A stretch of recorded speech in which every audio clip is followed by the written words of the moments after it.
Assalamualaikum warahmatullahi wabarakatuh. Saya Muhammad Ramlan, relawan dari Makassar. Channel ini saya akan menyampaikan amanah bantuan dari hamba Allah buat kakek saleh. Berharap channel ini bisa menginspirasi. So, jangan lupa subscribe, like, dan tulis komentar di bawah.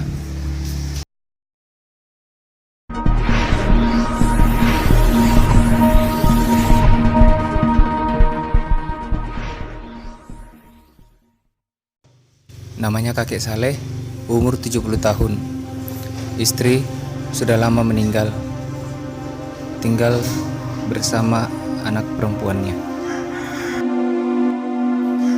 Sudah puluhan tahun kakek Saleh bekerja sebagai tukang cukur keliling.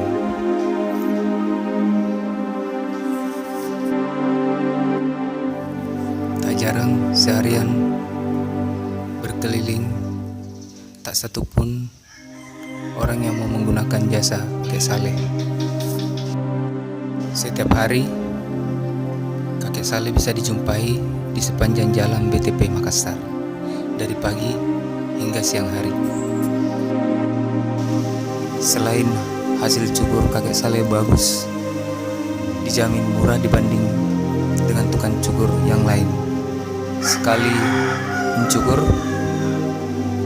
cuman dihargai Rp5.000.